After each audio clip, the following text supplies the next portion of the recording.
Tere! Mis saab Mustamäest? Probleem on mõistagi väga aktuaalne. Selliseid toredaid raudbetoonmaju on Eestis tuhandeid ja nad tähistavad ligikaudu oma 50. juubeli.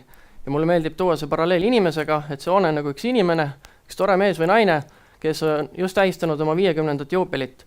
Ja nii nagu arstid on haiglates ja nii on hoonetearstid ülikoolis ravimas neid hooneid ja panemas diagnoose. Palju on olnud juttu sellest, et mis nende hoonete tulevik võiks olla. Üks stsenaarium on lammutada. Inimese võrdluses see on selline must stsenaarium. Teine variant on renoveerida, ehk inimese võrdluses teha põhjalik operatsioon. Kolmas variant, mitte midagi teha. Et siin tuleb meelde see haigekassa rahastamise probleemide kontekst, kus öeldakse haigla ukse peal, et raha pole, saadetakse koju tagasi ja öeldakse, olge terve.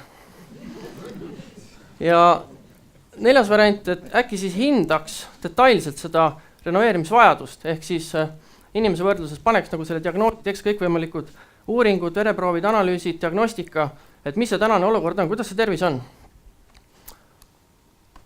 Tulemustest väga lühidalt, ainult ma kaardistan ära, mis siis selle töö tulemus oli, et mis see tänane tervis on. Et selgelt on probleem see, et kasukat ei ole seljas, patsiendil hakkab külm, on probleem hingamise ja kopsudega,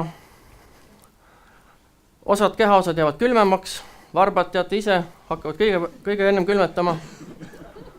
Ja siis on probleem naha all olevate selliste lihaskiududega, ja et seda võib põhjustada lihaslõtvust.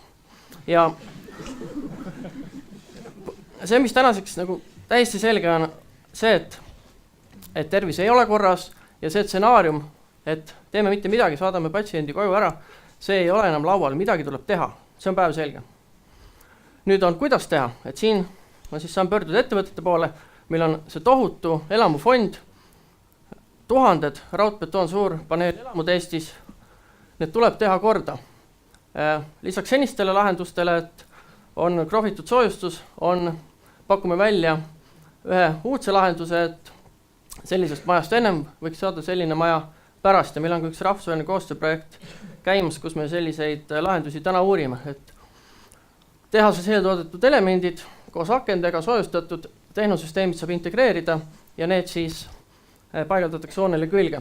Ja sellel on väga suur ekspordipotentsiaal ja kõik võidavad sellest, projekteerijad, ehitajad, elanikud. Ja lõpetuseks ongi, kutsun teid üles ettevõtjaid ülikooliga koostööd tegema, sest oma ülikooli töötamise ajaga ma olen saanud selgeks, et